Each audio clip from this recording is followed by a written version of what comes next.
as part of the important event in the oil and gas sector. Hivyo ni furaha kubwa sana kwetu kuwa na viongozi hao wa juu kabisa kama sehemu ya tukio hili muhimu katika sekta ya mafuta na gesi. With all these milestones achieved, eco projects and Uganda Lake Albert Oil Project will be stepping up rapid development phase, which bring us closer to first oil. Na baada ya kutekeleza hatua hizi zote, mradi wa EACOP na ule mradi wa mafuta wa ziwa Albert itakuwa sasa tayari kuanza kabisa kwenye hatua ya mwanzo ya kuzalisha mafuta.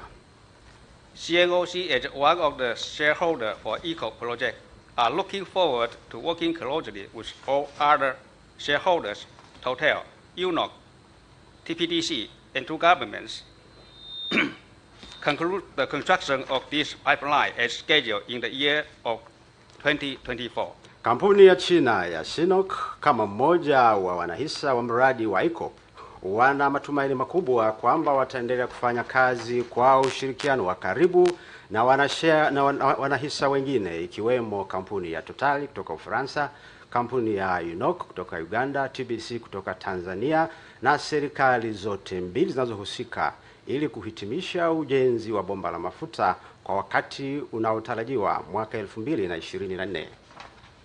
This is my first time visiting Tanzania. During the flight from Kampala to Dar es Salaam, I was privileged to fly the Uganda airline, which was rather a comfortable and convenient transportation.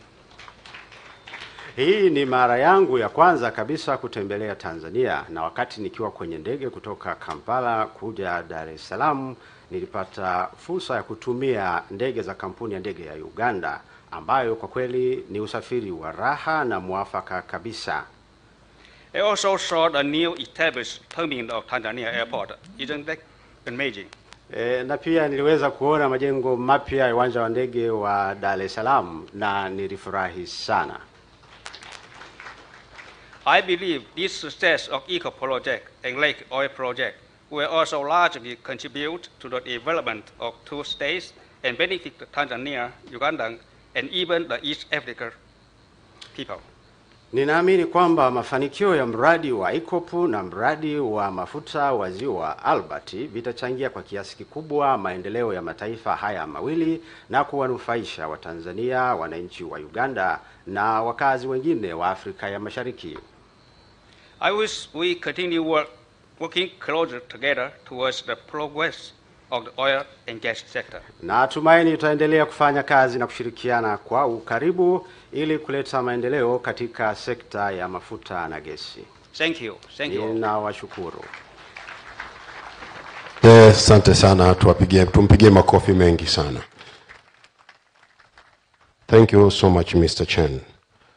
Mheshimiwa Rais, naomba katika nafasi ya pili nimkaribishe Bwana Nicholas Terraz, Rais wa utafiti na uzalishaji wa kampuni ya Total Africa.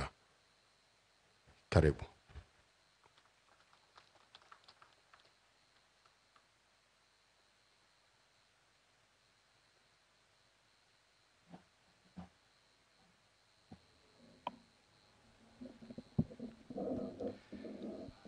Your Excellency, the President of the United Republic of Tanzania. Mheshimiwa Rais wa Jamhuri ya Muungano wa Tanzania. Your Excellency, the President of the Republic of Uganda. Mheshimiwa Rais wa Jamhuri ya Uganda. Your Excellency, the Vice President of Tanzania. Mheshimiwa Makamu wa Rais wa Jamhuri ya Muungano wa Tanzania. Honorable Ministers, Deputy Ministers. Waheshimiwa mawaziri, manaibu mawaziri. Permanent Secretaries. Makatibu wakuu, Members of Parliament, wabunge, distinguished guests, wageni waalikwa, ladies and gentlemen, mabibi na mabwana. Nawasalimu kwa jina la Jamhuri ya Muungano wa Tanzania. I greet you in the name of the United Republic of Tanzania. It is an immense pleasure for me to be here today and take part in this historic event of the signing of the host government agreement between Tanzania and EACOP. Ni furaha kubwa sana kwangu leo kuwa sehemu ya tukio hili la kihistoria la kushuhudia kusainiwa kwa mkataba wa uwenyeji wa mradi kati ya Tanzania na EACOP. And I would like, of course, to convey the sincere greetings of my chairman, Mr. Patrick Pouyanné, who is so keen on this project and whom I'm representing today. Na pia ningependa kuleta kwenu salamu nyingi kutoka kwa Bwana Patrick Pouyanné ambaye ni rais na CEO wa Total ambaye ninamwakilisha. EACOP is a major project that will transport crude oil from the Hoima district and region in Uganda across Tanzania to the port of Tanga. EACOP ni mradi mkubwa ambao utasafirisha mafuta kutoka eneo la Hoima nchini Uganda hadi Tanzania kwenye bahari ya Hindi kwa bandari ya Tanga. This is a total distance of 1,400 kilometers and will form a new corridor between the two countries, stimulating new avenues of cooperation and communication between these two proud African nations. Mradi huu na bomba hili itakuwa na urefu wa kilomita 1443 na itakuwa ni ushoroba mpya kati ya nchi hizi mbili ambao utachochea na kufungua fursa za ushirikiano na mawasiliano zaidi kati ya nchi hizi mbili za Afrika ya Mashariki. The host government agreement represents the fruits of a lot of hard work by the teams of both the government of Tanzania and EACOP. Mkataba wa uwenyeji wa mradi ni matokeo ya kazi kubwa iliyofanywa na timu kutoka serikali ya Tanzania na kampuni ya EACOP. And I would like to personally thank and acknowledge the dedication, competence, and commitment of the Tanzanian authorities, coming from many different ministries and public bodies, in working to conclude those negotiations. Na mimi binafsi ningependa kupongeza sana namna ambavyo timu hizi zimejitolea na pia dhamira ya dhati ya mamlaka za Tanzania zikijumuisha wizara na mamlaka zingine za umma katika kukamilisha majadiliano haya. Along the way, we sometimes had our differences, but we always find a way to jointly overcome them and find solutions of common interest. Mara nyingi tulikuwa tukitofautiana katika majadiliano, lakini wakati wote tulifikia muafaka na kuangalia maslahi ya pamoja. And it is also important to note that on a number of points where it was necessary to reach alignment with both governments of Uganda and Tanzania, this has always been done thanks to a very close tripartite dialogue at all levels, from President and CEO through ministers and permanent secretaries. Na wakati mwingine tulipokuwa tukiona kuna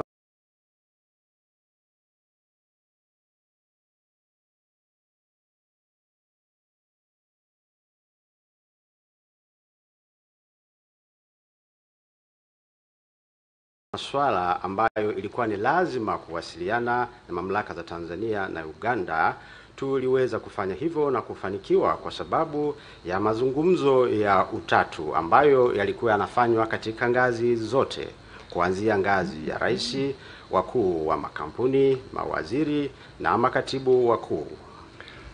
And I would also like to acknowledge the work done by many dozens of people at working level who brought their expertise and their know-how in various fields, coming from both the public sector and the private sector. Ningependa pia katika hatua hii kutambua mchango wa watu mbalimbali ambao kwa kutumia utaalamu wao waliweza kuchangia katika mchakato huu, na hawa wanatoka katika sekta za umma na sekta binafsi. And I would like to add also, on a more personal note, that the negotiation of this agreement was for me the opportunity to discover the very beautiful region of Arusha. Na niseme kwamba mchakato huu wa majadiliano kwangu mimi binafsi ilikuwa ni fursa nzuri ya kuweza kuiona Arusha ambayo ni mji mzuri sana. As a consequence of the agreement, we have a rock-solid foundation that would allow a foreign direct investment of $10 billion taking place in Uganda and Tanzania. Na matokeo ya kusainiwa kwa mkataba huu yatajenga msingi imara kwa ajili ya kuvutia uwekezaji wa moja kwa moja kutoka nje wenye thamani ya bilioni 10 ambapo uwekezaji utafanyika Uganda na Tanzania. The ECOP project represents 4 billion of this, and 80% of the investment will be on Tanzanian soil.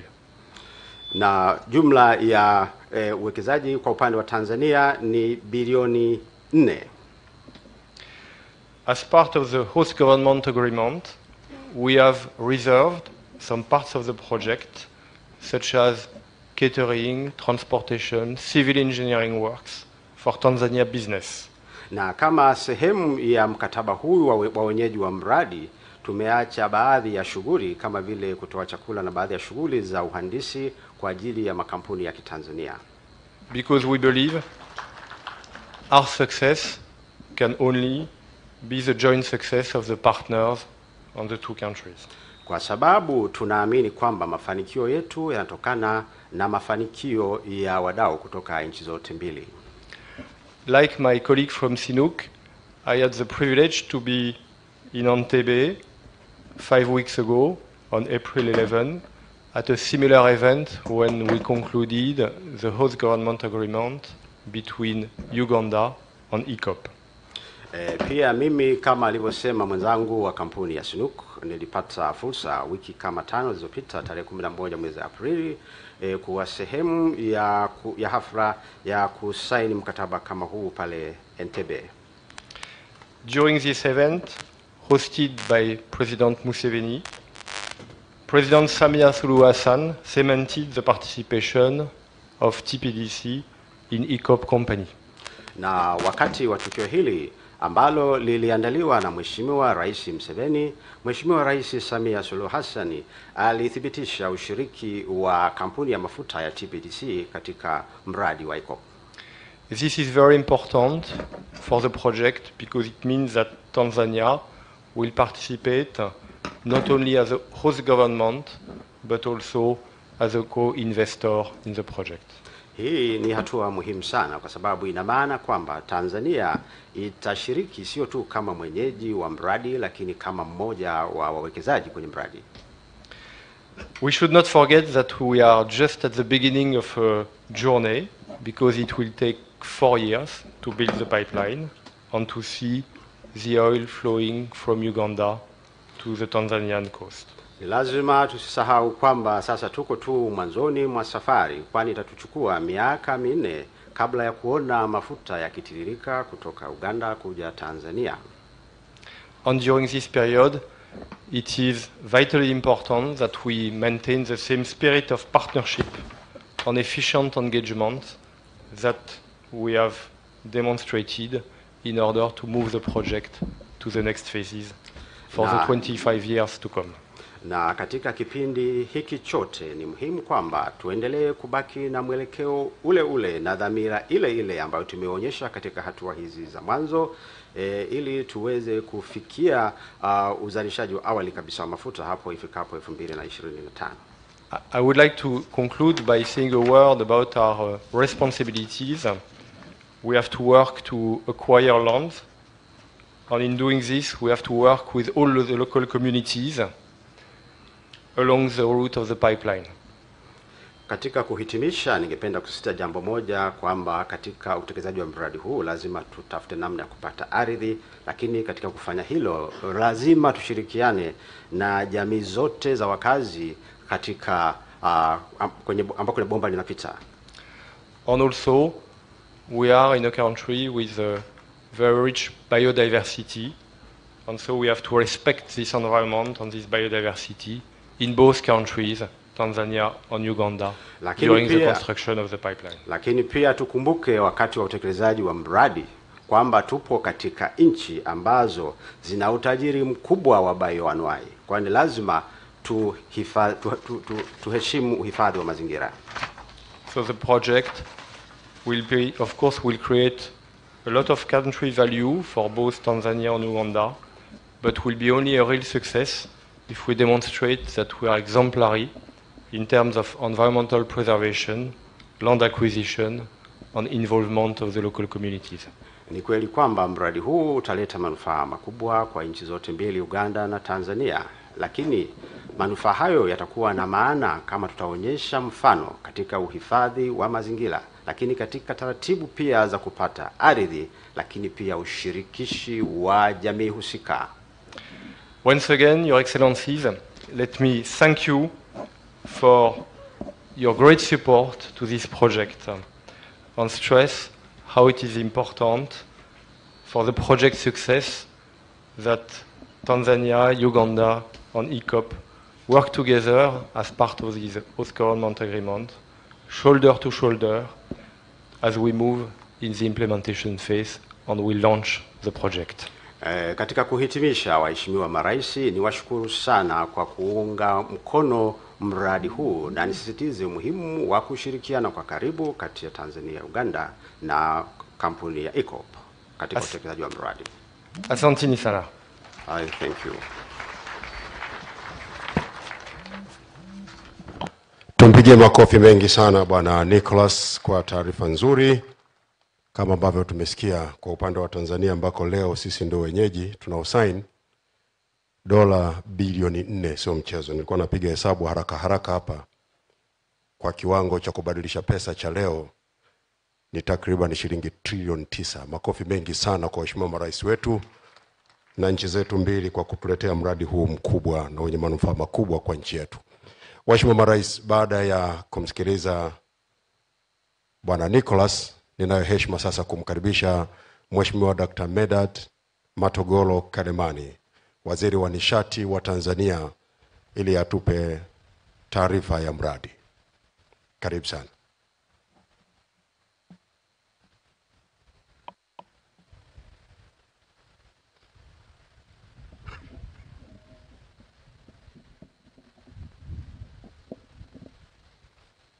Mheshimiwa Samia Suluhu Hassan, Rais wa Jamhuri ya Muungano wa Tanzania, Mheshimiwa Yoweri Kaguta Museveni, Rais wa Jamhuri ya Watu wa Uganda, waheshimiwa mawaziri mlioko hapa kutoka serikali zote mbili ya Tanzania na Uganda, waheshimiwa mabalozi, waheshimiwa wakuu wetu wa mikoa, waheshimiwa wabunge, waheshimiwa wakuu wa wilaya, bila kuwasahau wawakilishi wa Total na Sinok, na ndugu wageni waalikwa, mabibi na mabwana, itifaki imezingatiwa. Mheshimiwa marais, siku ya leo ni muhimu sana kihistoria ya nchi zetu mbili, Tanzania na Uganda, lakini pia na ushirikiano wa wenzetu kutoka Ufaransa, kutoka Total na Sinok nchini Uchina. Mheshimiwa marais, nianze kwanza kutoa shukrani kwenu. Toka mwaka 2017 Mheshimiwa hayati Dr. Magufuli, Rais wa awamu ya 5 wa serikali ya Jamhuri ya Muungano wa Tanzania wakati ule, na Mheshimiwa Yoweri Kaguta Museveni, mliposaini mkataba huu kwa kukubaliana kupitisha mafuta hapa nchini kwetu. Na sasa nitoe shukrani kwa Mheshimiwa Samia Suluhu Hassan aliyechukua mradi huu wa kimkakati na kielelezo kwa nguvu nyingi sana. Tuwapongeze waheshimiwa marais hawa. Waheshimiwa marais, kazi nionayo ni kueleza kwa ufupi sana kuhusiana na utekelezaji wa mradi huu. Lakini kwa heshima ya pekee nitambue pia juhudi za serikali kupitia kwa Mheshimiwa Samia Suluhu Hassan. Mara tu baada ya kuingia madarakani alichukua jukumu hili kuhakikisha mradi unakamilishwa kwa haraka, na kwa kweli Mheshimiwa Rais Samia, tunakushukuru kwa kusukuma. Kwa niaba ya serikali kupitia wizara zetu tunakushukuru sana. Waheshimiwa marais, hatua za ujenzi wa mradi huu ziko 3. Hatua ya kwanza ilikuwa ni kusaini kinachoitwa intergovernmental agreement, kwa maana mkataba wa ushirikiano kati ya Tanzania na Uganda kupitisha mafuta hapa nchini kwetu. Na hii ni kutokana na sababu kwamba nchi iliyogundua mafuta ni Uganda, lakini ilihitaji ipate eneo la kusafirisha mafuta kwenda kuuza nchi za nje, ambapo amegundua mapipa takriban bilioni 5.6. Na mafuta ambayo wamekubali kuyasafirisha na kufanya biashara kwa hatua ya awali ni mapipa 1046. Lakini wakati huo wakayagawanya katika sehemu mbili. Mapipa milioni 569 ndio yatakayoanza kupita kwenye bomba, na mapipa milioni 447 watarifine au kuyachuja nchini kwao. Kwa hiyo nichukue nafasi hii kumshukuru sana Mheshimiwa Yoweri Kaguta Museveni kwa kuichagua Tanzania kupitisha mafuta hapa nchini kwetu. Mheshimiwa Marais, kazi muhimu katika shughuli za bomba hili ni 5. Kazi ya kwanza itakuwa ni ujenzi wa bomba lenyewe ambalo limeelezwa hapa na wataalamu itakuwa na urefu wa kilomita 1443. Hii ni kutoka Hoima nchini Uganda hadi Tanga Chongoleani hapa nchini kwetu. Hiyo ndiyo kazi ya kwanza itakayofanyika. Kazi ya pili, Mheshimiwa Marais, itakuwa ni kujenga maeneo ya vituo 8 kwa nchi zote mbili kwa ajili ya kusukuma mafuta.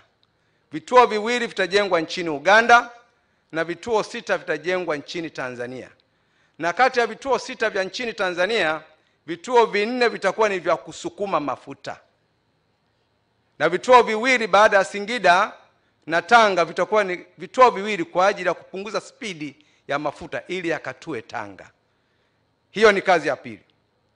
Kazi ya tatu ni kujenga vituo vya kurainisha vyuma au mabomba, kwa sababu mafuta yana nta. Vitakuwa vituo 29. Kati ya vituo 29, vituo 22 vitajengwa Tanzania na vituo 7 vitajengwa nchini Uganda. Kazi ya 4 itakuwa ni kujenga vituo vya kufunga valvu, na hivyo vituo vitakuwa 76. Kati ya vituo 76, vituo 53 vitakuwa Tanzania na vituo 23 vitakuwa nchini Uganda. Na kazi ya 5 ya mwisho kwa ukubwa ni kazi ya ujenzi wa matenki 5 yatakayotumika kuhifadhi mafuta hapo kwenye bandari ya Tanga, ambapo kila tenki litakuwa na uwezo wa kubeba mapipa 500,000. Kwa kituo cha Chongoleani Tanga kitakuwa na uwezo wa kuhifadhi mapipa takriban milioni 2.5. Hizo ndizo kazi kubwa za mradi huu. Manufaa yake ni nini? Waheshimiwa Marais na ndugu wananchi, mradi huu kama ilivyoelezwa utakuwa na manufaa makubwa sana kwa pande zote mbili, Tanzania na Uganda, lakini kadhalika kwa washirika wa ujenzi wa mradi huu, makampuni ya Total na Sinok, lakini pia kampuni yetu ya ICOP. Manufaa ya kwanza ya msingi yatakuwa pia, pamoja na mambo mengine, ni serikali zetu kushiriki katika umiliki wa bomba. Serikali ya Tanzania na serikali ya Uganda, kila nchi zitashiriki kwa 15%. Hayo ni manufaa ya kwanza kwa kushiriki, jambo ambalo hatukuwahi kuota ndoto kushiriki. Tuwapongeze sana waheshimiwa marais wetu. Manufaa ya pili, kwa kuwa ukubwa wa bomba kama mlivyoelezwa, 20% iko Uganda na 80% iko nchini kwetu Tanzania. Kwa hiyo manufaa ya kwanza kabisa ni mgawanyo wa mapato yatakayopatikana kutokana na uendeshaji wa shughuli za ujenzi hadi kukamilika kwa bomba na kuanza kupata faida. Nchi yetu itapata kwa ujumla wake 60% ya mapato yote ya bomba na Uganda itapata 40%. Hayo ndio manufaa ya kwanza. Lakini manufaa mengine ya pili ni kwamba kutakuwa na mapato ya kikodi, ambapo katika miaka 25 ya uhai wa mradi nchi yetu itapata takriban dola za Marekani milioni 290 dola za Marekani kwa kodi za moja kwa moja. Lakini pia kwa sababu ardhi itatumiwa pia na kampuni ya ICOP, kampuni zitakazoshiriki kwenye kujenga zitalipa mapato kwa serikali yetu kwa kutumia ardhi kwa takriban dola za Marekani milioni 59. lakini vile vile kwa ajili ya kutumia bandari yetu kuvusha mafuta kwa ushirikiano wa nchi mbili, bado nchi yetu itapata mapato kwa takriban dola za Marekani milioni 73. Hayo ni mapato ambayo yanatokana na kodi. Lakini kama nilivyoeleza, kwa ujumla wake manufaa mapana kabisa shughuli za kigeni zitakazoongezeka pamoja na matumizi ya bandari na vitu vingine vyote, uchumi kwa fedha za kigeni kwa nchi yetu utaongezeka kwa takriban 55%. Tuipigie makofi serikali yetu na serikali za Uganda. Waheshimiwa marais, manufaa mengine pamoja na mambo mengine ni upatikanaji wa ajira. Kama ilivyoelezwa, mradi utatoa ajira kwa Watanzania takriban 10,000 kwa kipindi cha ujenzi, na wakati wa uendelezaji takriban Watanzania 1,500. Lakini katika mikoa yote 8 ambapo bomba litapita, ambapo ni mkoa wa Kagera, mkoa wa Geita, mkoa wa Shinyanga, mkoa wa Tabora, mkoa wa Dodoma, mkoa wa Singida, mkoa wa Manyara na hatimaye mkoa wa Tanga, kutakuwa na kukua kwa shughuli za uchumi kwa kiwango cha juu, kwa sababu baadhi ya makambi yatajengwa katika mikoa hiyo. Kadhalika, waheshimiwa wageni rasmi, waheshimiwa marais, mradi utapita katika wilaya 24. Katika wilaya zote 24 ambako mradi utapita, watu watapata ajira za moja kwa moja katika maeneo hayo.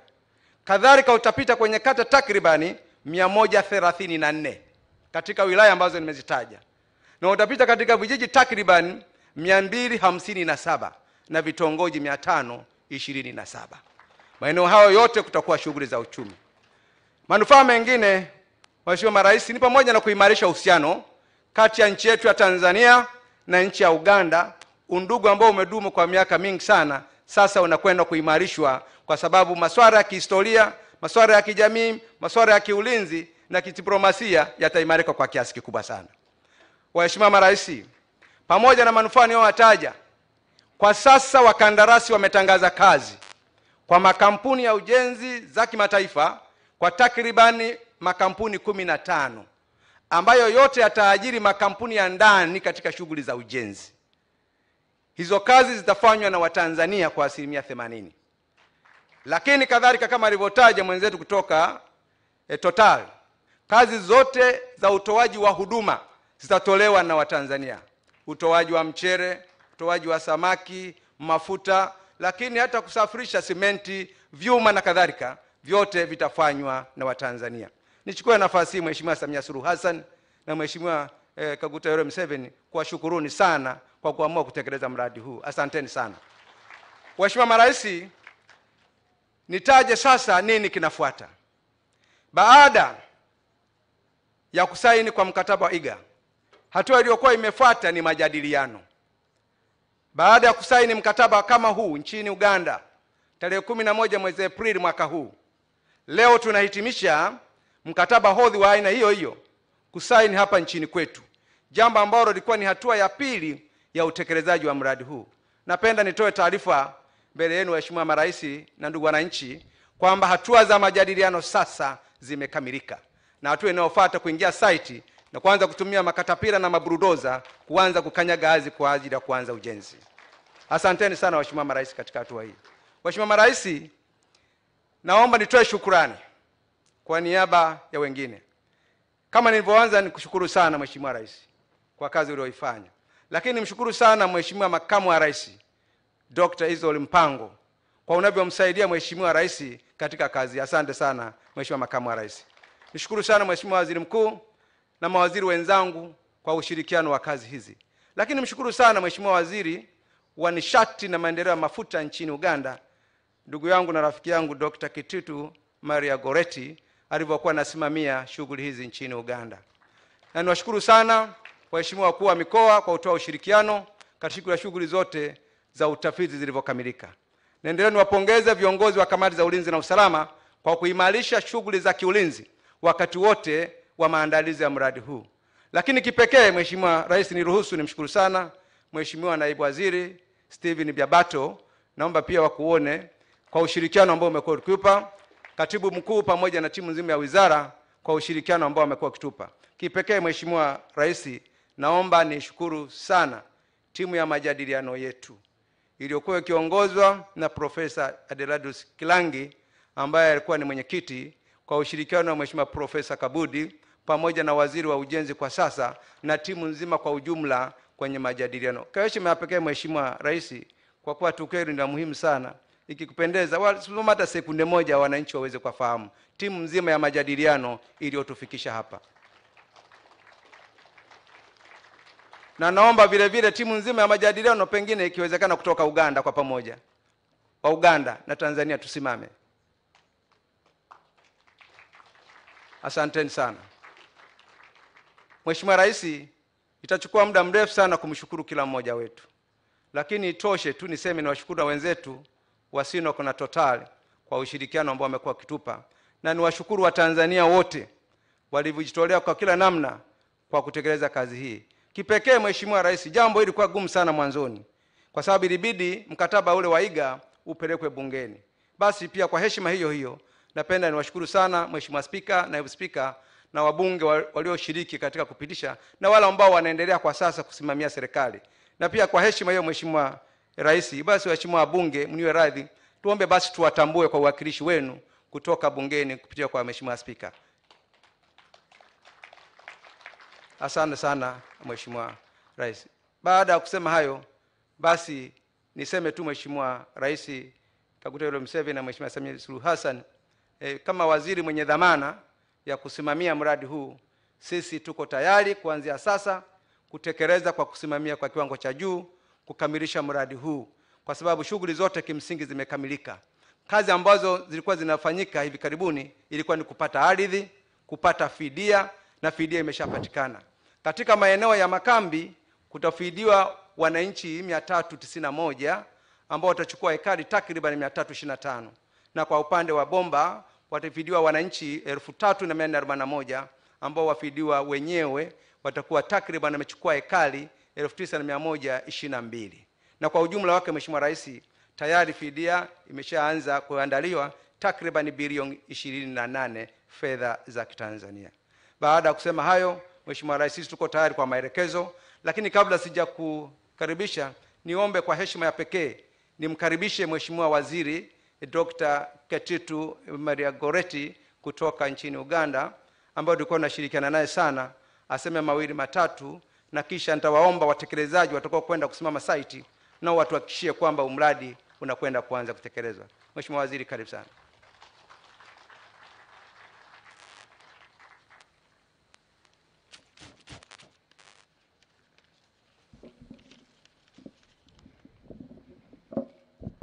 Your Excellency Samia Suluhu Hassan, the President of the United Republic of Tanzania. Mheshimiwa Samia Suluhu Hassan, Rais wa Jamhuri ya Muungano wa Tanzania. Your Excellency Yoweri Kaguta Museveni, the President of the Republic of Uganda. Mheshimiwa Yoweri Kaguta Museveni, Rais wa Jamhuri ya Uganda. Your Excellency the Vice President of the Republic of Tanzania, Dr. Philip Isidore Mpango. Mheshimiwa Dr. Philip Isidore Mpango, Makamu wa Rais wa Jamhuri ya Muungano wa Tanzania. Honorable Ministers and Deputy Ministers. Waheshimiwa mawaziri na naibu mawaziri. Representatives of the EACOP company. Wawakilishi wa kampuni ya EACOP. The members of parliament. Waheshimiwa wabunge. Distinguished delegates, ladies and gentlemen. Wageni waalikwa, mabibi na mabwana. Your Excellencies, allow me introduce the team that I've worked with in Uganda, including the team that discovered the oil. Waheshimiwa marais, naomba kwa fursa hii niweze kutambulisha timu ambayo nimekuwa nikifanya nayo kazi huko Uganda, ikiwa ni pamoja na ile timu iliyovumbua mafuta. Like I said when we were in Entebbe, that this project has taken a while. Na kama nilivyosema tulivyokuwa pale Entebbe, mradi huu umechukua muda mrefu kidogo. About 9 years ago, I was in government and I coordinated the environment pillar of this project. Na kama miaka 9 iliyopita nilikuwepo serikalini na nilikuwa nikishughulikia masuala ya mazingira yanayohusiana na mradi huu.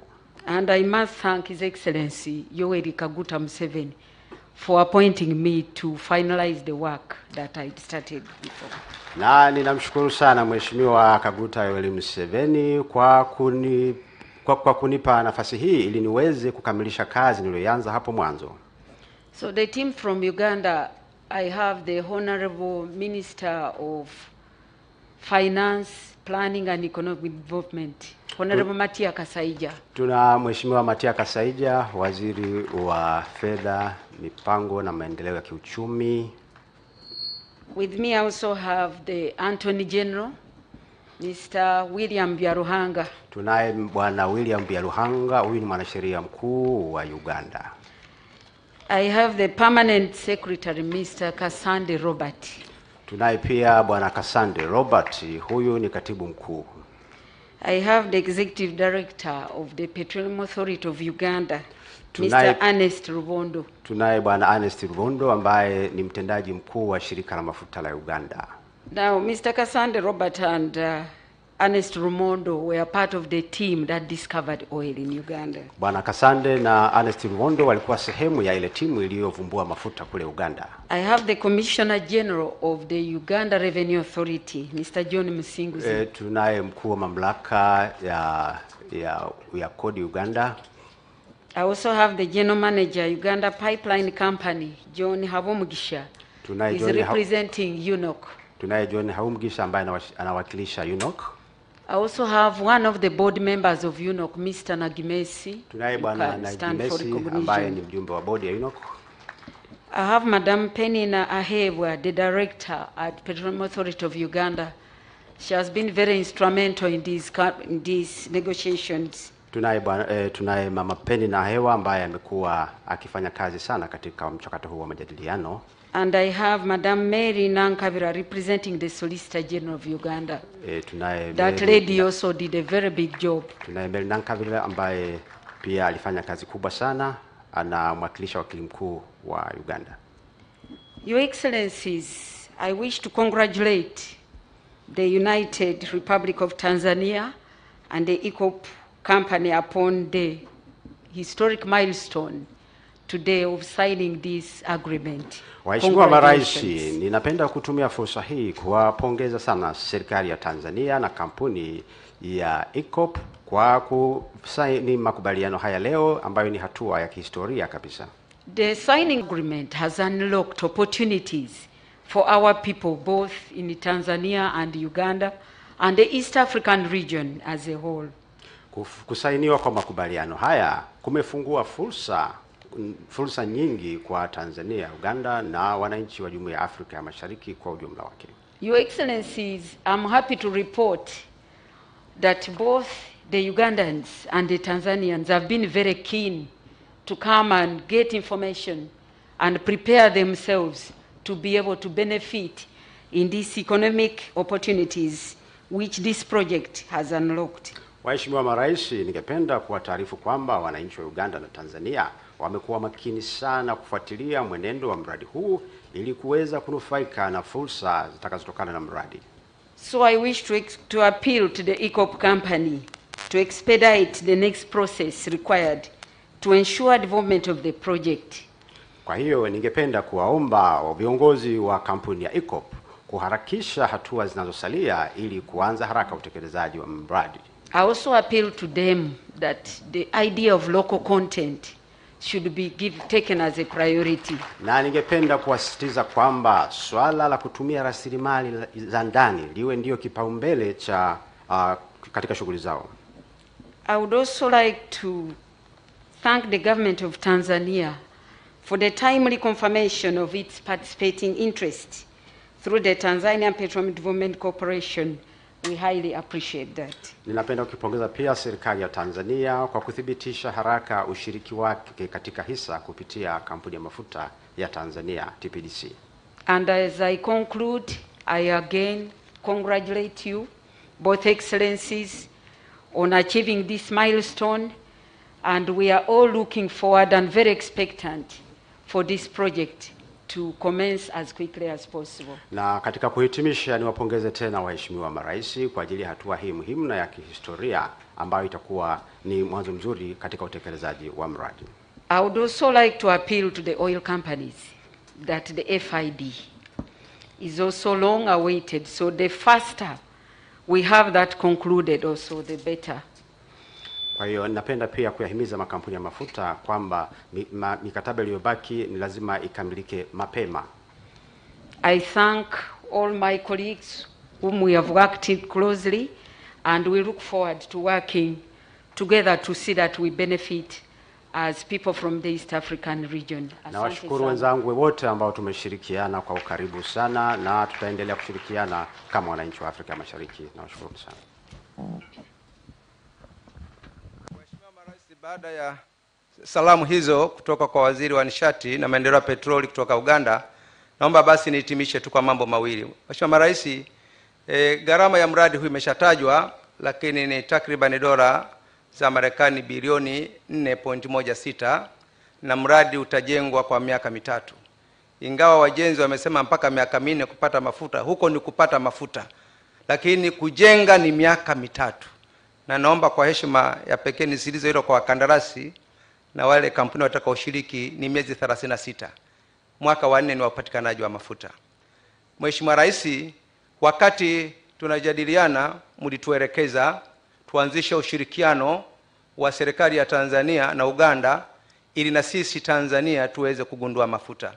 Naomba nichukue nafasi hii Mheshimiwa Rais kukushukuru kwa kutupa fedha na kuanzisha ushirikiano na wataalamu wa Uganda kwa ajili ya utafutaji wa mafuta nchini Tanzania katika maeneo ya EAS Mbele, ambapo kuna dalili kubwa sana na tuko katika hatua za mwisho kabisa za kugundua mafuta katika visima cha Luono mkoani Singida, Ilamba, na katika eneo la Ininginila, Manonga, pamoja na Nyaraja mkoani Simiyu. Ni matarajio yetu mafuta yatakayopatikana kwa upande wetu pamoja na mambo mengine tutanufaika na bomba hili, kwa sababu tunaweza tukatumia upenyo wa bomba hili na wenzetu kutumia mafuta kuuza tutakayoyapata nchi za nje. Na hii ni kwa sababu bomba litakuwa kubwa sana, litaweza kupitisha mafuta takribani 216,000 kwa siku, ambapo pia kila pipa litakapopitishwa kwetu kampuni pia itatoa dola za Marekani 12.77. Tutakuwa na manufaa makubwa sana. Mheshimiwa Rais, baada ya kusema hayo, nichukue nafasi hii sasa kualika mkurugenzi mkuu wa TBDC pamoja na mkurugenzi mkuu wa UNOC watuhakikishie, kwa sababu hao ndio wanaanza kuanzia mtakapotuelekeza leo, kwanza kukimbia kwenda site pamoja na wakandarasi na makatapira na burudoza kwa ajili ya kutimua vumbi kwa ujenzi wa mradi huu. Basi nianze kumkaribisha mtendaji mkuu wa TBDC kwa kauli moja tu ya utayari mbele yenu kwa ajili ya kuanza kazi mara moja baada ya kusaini leo.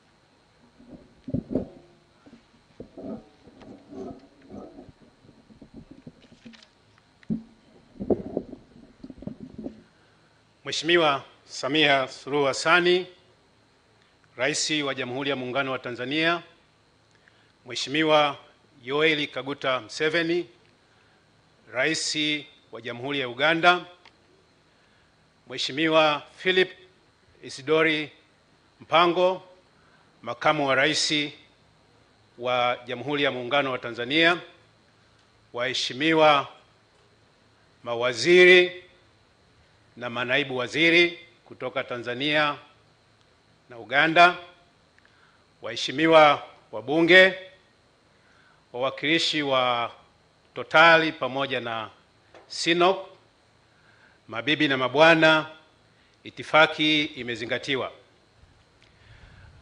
Waheshimiwa marais, nianze kwanza kwa kuwapongeza nyie binafsi na kuwashukuru kwa miongozo na maelekezo mbalimbali ambayo mmekuwa mkiyatoa hadi kufikia kukamilisha tukio la leo la utiaji sahihi wa mkataba hodhi wa kujenga bomba la mafuta kutoka Uganda kuja Tanzania kule Tanga Chongoleani. Waheshimiwa marais, pili, nipende kuishukuru serikali kiujumla pamoja na kampuni ya EACOP kwa tukio la leo la kusaini mkataba wa hodhi wa makubaliano ya kujenga bomba la mafuta. Na vile vile waheshimiwa marais, kama wenzangu waliotangulia walivyosema, kwa ufupi kabisa, sisi TPDC kama wawakilishi wa Tanzania katika huu mradi ambao tunashiriki kwa 15%, ningependa tu nieleze vitu gani ambavyo tunatakiwa kuvifanya baada ya kuwa tumesaini mkataba leo. Kitu kikubwa ambacho tutakitekeleza na ambacho tayari tulishaanza kukitekeleza ni utoaji wa ardhi. Na katika utoaji wa ardhi uko katika maeneo mawili.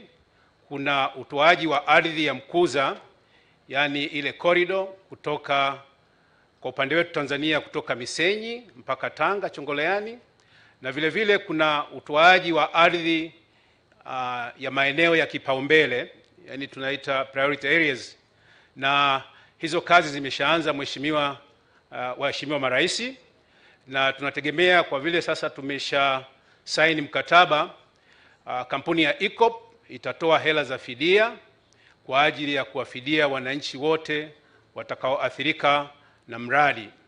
Na waheshimiwa marais, nipende kusema tu kwamba kazi imeanza mara moja, na kama nilivyosema kwamba hii kazi ilishaanza, kuna watu wako kule field na wanaendelea. Kwa hiyo tunategemea kwamba baada ya hapa wakandarasi na wahusika wote katika mradi wataanza kutekeleza majukumu katika nafasi ambazo wanatakiwa kuzifanya. Mheshimiwa Rais, mimi kwa kipekee kabisa naomba unipatie nafasi kuongea kidogo kuhusu huu mradi. Huu mradi una nafasi ya kipekee sana katika utumishi wangu wa umma.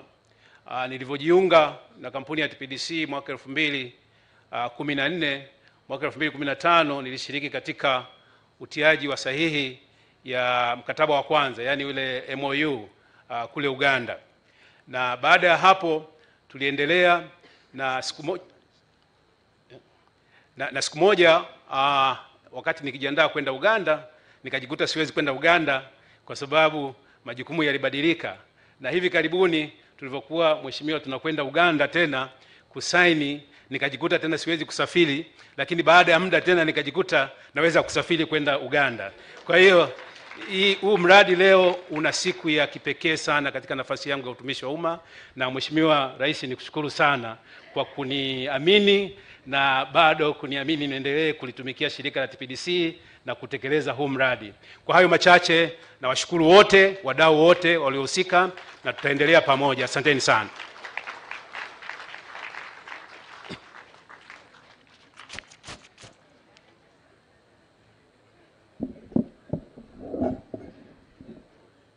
Managing Director from UNOC from Uganda, please, if you can come forward and address the people.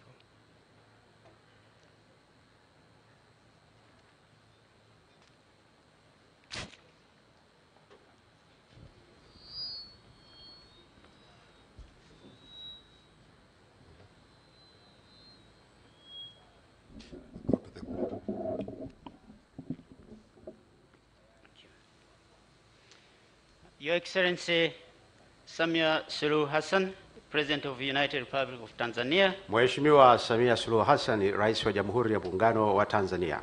Your Excellency Yoweri Kaguta Museveni, the President of the Republic of Uganda. Mheshimiwa Yoweri Kaguta Museveni, Rais wa Jamhuri ya Uganda. The Vice President of the United Republic of Tanzania, Dr. Philip Isdor Mpango. Mheshimiwa Dr. Philip Isdor Mpango, Makamu wa Rais wa Jamhuri ya Muungano wa Tanzania. Honorable Ministers from the United Republic of Tanzania and the Republic of Uganda. Waheshimiwa mawaziri kutoka Tanzania na Uganda.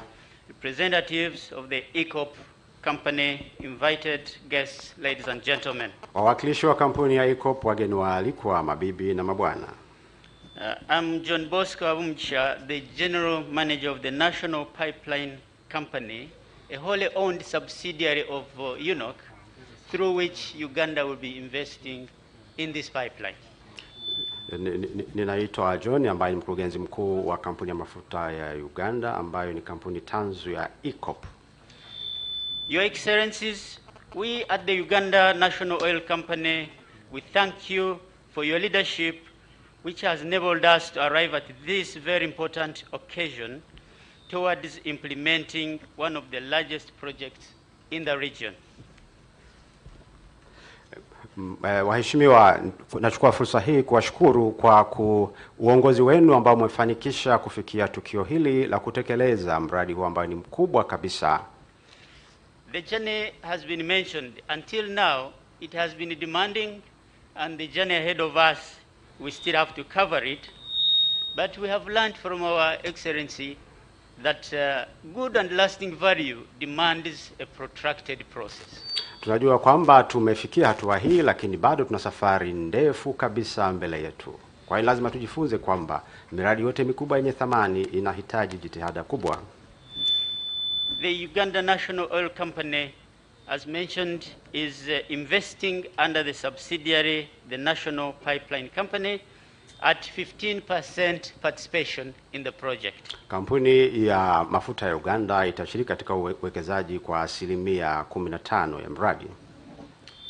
At this moment, we want to thank you, Your Excellency, for authorizing this investment through UNOC, and we are grateful to our shareholders, the Ministry of Energy and Mineral Development and Ministry of Finance, for entrusting us to deliver on this very important mandate. Tunachukua fursa hii kushukuru Mheshimiwa Rais kwa kuidhinisha utekelezaji wa mradi huu, na nashukuru pia Wizara ya Fedha na wadau wengine kwa kushirikiana katika mradi huu. We are very much aware of the national content requirements, the safety aspects of this project, protection of the environment, and taking care of the people, and we promise to deliver on these key areas working with other entities.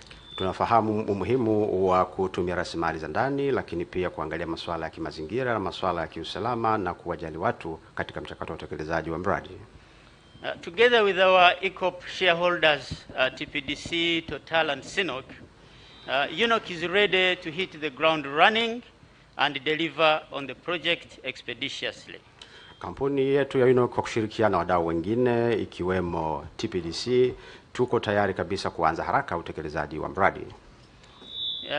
Just to mention, Your Excellencies, that we are working closely on land acquisition issues, on the engineering processes, the financing work stream, organizational structuring, just to emphasize that the project implementation process is ongoing.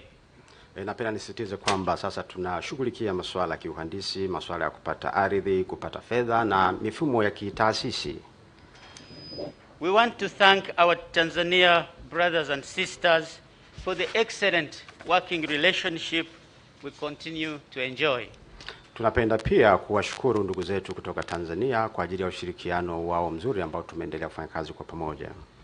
At this moment, just to mention that we are confident that together we always can and we will. Na niseme tu kwamba kwa pamoja tutaweza na ni lazima tuweze. I thank you very much for God and my country. Nashukuru sana.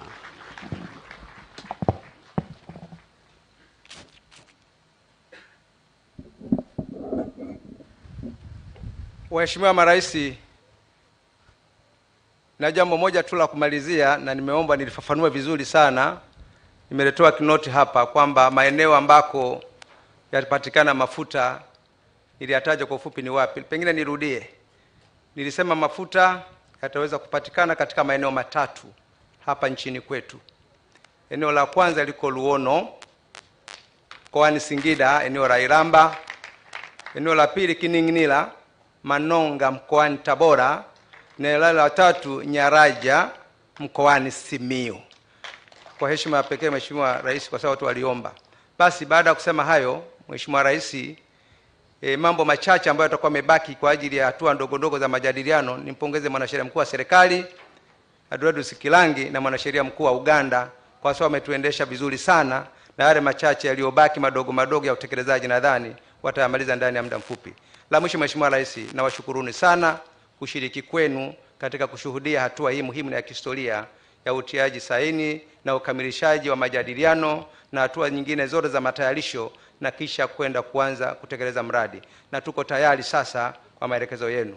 Kwa niaba ya wenzangu, tuko tayari kusimamia mradi huu kwa ubunifu mkubwa, kwa spidi kubwa na usahihi wenye weledi. Asanteni sana kwa kunipa nafasi. Asante sana Mheshimiwa Medad Kalemani, Waziri wa Nishati.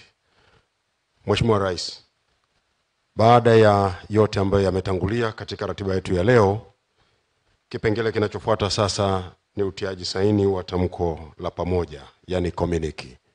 Na utiaji saini huu utafanywa nanyi waheshimiwa marais. Kwa utaratibu uliowekwa, naomba sasa niwakaribishe makatibu wa waheshimiwa marais muwapelekee nyaraka za kutia saini mkataba huo. Samahani, mziandae kwanza, lakini utiaji saini huo utatanguliwa na usomaji wa tamko lenyewe la pamoja. Kwa hivyo naomba sasa nimkaribishe Waziri wa Mambo ya Nje na Ushirikiano wa Afrika Mashariki wa Tanzania, Mheshimiwa Balozi Libelata Mulamula, kwa ajili ya kusoma tamko la pamoja, yani communique.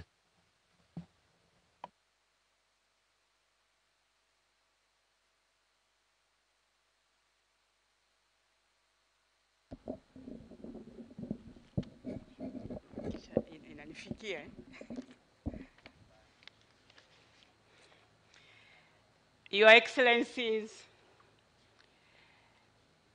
invited guests, ladies and gentlemen, waheshimiwa marais, wageni waalikwa, mabibi na mabwana, have the honor and pleasure to read the joint communique. Ni heshima yangu kusoma sasa maazimio ya pamoja. Allow me, Your Excellencies, to read it in English for the interests of the international community and the international media that is following today's event. Naomba mruhusu waheshimiwa marais nisome tamko hili kwa Kiingereza kwa ajili ya jumuiya ya kimataifa, lakini pia vyombo vya habari vya kimataifa ambavyo vinafuatilia tukio hili leo. This is a joint communique between the President of the United Republic of Tanzania and the President of the Republic of Rwanda. Haya ni maazimio ya pamoja kati ya Rais wa Jamhuri ya Muungano wa Tanzania na Rais wa Jamhuri ya Muungano Jamhuri ya Uganda. Samahani. Uganda. On the implementation of the East African crude oil pipeline. Kuhusu utekelezaji wa mradi wa mafuta ghafi. In short, EACOP. Ambao unajulikana kwa kifupi kama EACOP. The project that has been signed today on the 29th May 2021 at the State House in Dar es Salaam, Tanzania. Mkataba huu ambao umesainiwa leo tarehe 20 mwezi Mei hapa Ikulu ya Dar es Salaam, Tanzania. The communique reads as follows. Na maazimio haya pamoja yanasomeka kama ifuatavyo. Noting that on 12th May 2021, Our Excellency Samia Suluhu Hassan, President of the United Republic of Tanzania, invited His Excellency Yoweri Kaguta Museveni, President of the Republic of Uganda. Kwa kutambua kwamba tarehe 12 mwezi Mei mwaka 2021, Mheshimiwa Samia Suluhu Hassan, Rais wa Jamhuri ya Muungano wa Tanzania, alimwalika Mheshimiwa Yoweri Kaguta Museveni, Rais wa Jamhuri ya Uganda. Our Excellency invited His Excellency Kaguta Museveni to attend and witness the signing ceremony of the host government agreement between the government of the United Republic of Tanzania and the EACOP company on the 20th May 2021 at the State House, Dar es Salaam, Tanzania. Mheshimiwa Rais wa Tanzania alimwalika Mheshimiwa Rais wa Jamhuri ya Uganda kuja kuhudhuria na kushuhudia kusainiwa kwa mkataba wa uwenyeji wa mradi nchini Tanzania kwenye Ikulu ya Dar es Salaam, ambapo ilikuwa ufanyike tarehe ya leo, tarehe 20 mwezi Mei. Recalling that on 26 May 2017, the governments of the United Republic of Tanzania and the Republic of Uganda signed the Intergovernmental Agreement, IGA, on the implementation of the East African Crude Oil Pipeline EACOP project. Ikikumbukwa kwamba tarehe 26 mwezi Mei mwaka 2017 serikali ya Tanzania na serikali ya Uganda walisaini mkataba wa pamoja wa kiserikali kuhusu utekelezaji wa mradi wa mafuta ghafi EACOP. Noting the commitments made by His Excellency Yoweri Kaguta Museveni, President of the Republic of Uganda, kwa kutambua pia yale ambayo aliyatamka Mheshimiwa Rais Yoweri Kaguta Museveni, Rais wa Jamhuri ya Uganda, during the signing ceremony of the host government agreement between the government of the Republic of Uganda and the EACOP company and other related agreements signed on 11th April 2021 at the State House in Entebbe, Uganda. Aliyosema wakati wa kusaini mkataba kati ya serikali ya Uganda na kampuni ya EACOP pamoja na mikataba mingine iliyofanyika tarehe 11 mwezi Aprili mwaka 2021 nchini Uganda. Further noting the commitments made by Her Excellency Samia Suluhu Hassan, President of the United Republic of Tanzania, during the signing ceremony of the host government agreement between the government of the United Republic of Tanzania and the EACOP company today on 28th May 2021 at the State House in Dar es Salaam, Tanzania. Kwa kutambua pia ahadi ambazo Mheshimiwa Rais wa Tanzania amezitoa wakati wa kusaini mkataba huu hapa Dar es Salaam tarehe 20 mwezi Mei mwaka 2021 kwenye Ikulu ya Dar es Salaam.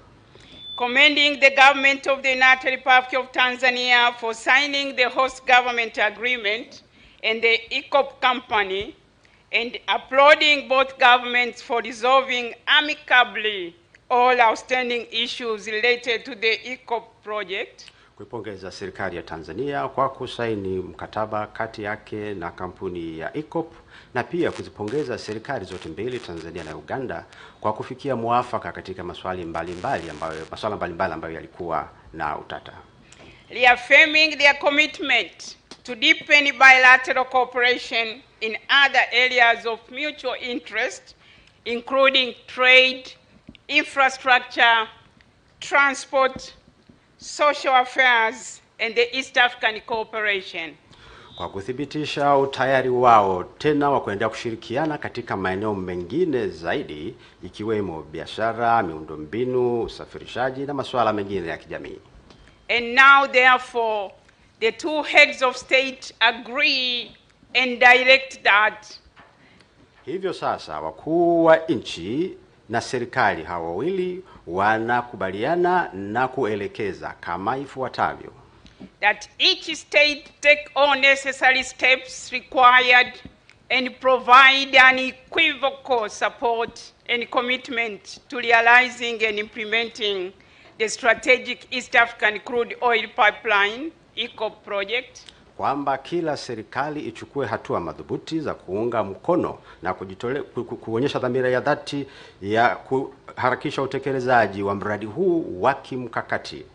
And that upon conclusion of today's event, the two heads of state declare the launch of the project activities.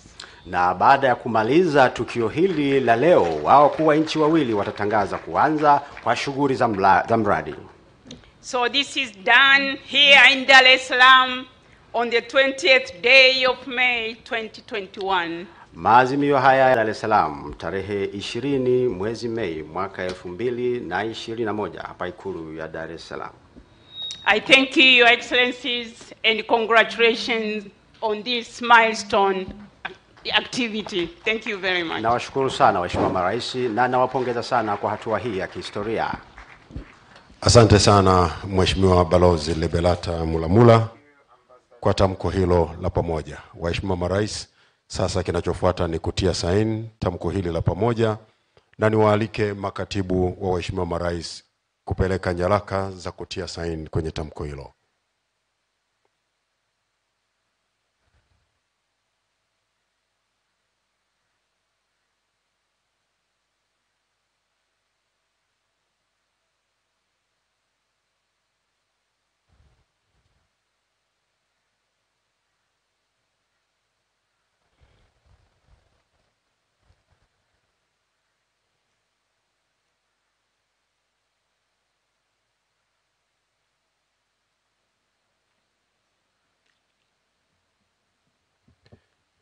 Wakikamilisha kutia saini, makatibu wa waheshimiwa marais watabadilishana nyaraka na ndio itakuwa mwisho wa zoezi hili la kutia saini.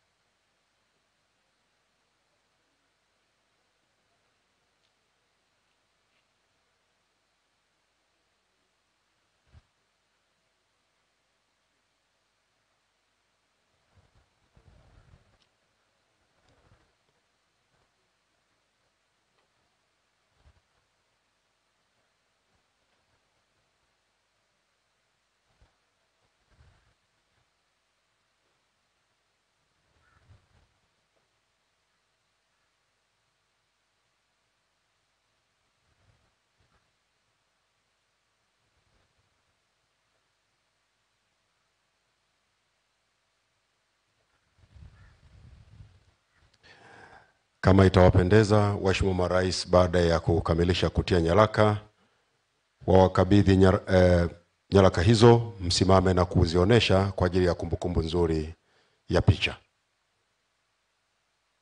Wakati huo nitaomba makatibu wa marais msimame pembeni ili msiingilie picha ya viongozi.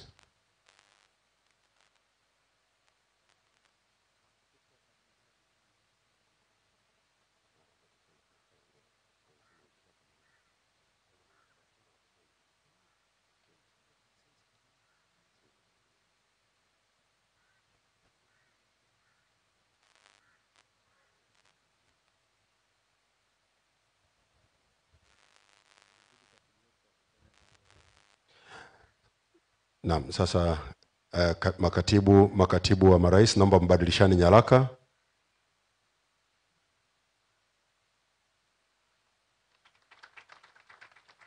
Mzirudishe kwa waheshimiwa marais kwa ajili ya kutia saini tena.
Baada ya hatua hiyo, makatibu wa marais mtabadilishana tena ili kila mmoja awe na folda yake. Ulionayo katibu wa Tanzania ni folda ya Mheshimiwa Rais Museveni, na iliyopo kwa katibu wa Rais Museveni ni folda ya Mheshimiwa Rais Samia. Naomba sasa mbadilishane. Asanteni sana.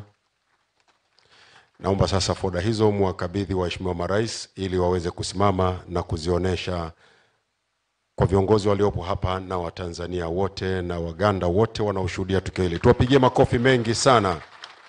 Asanteni sana waheshimiwa marais. Asanteni sana. Asanteni sana.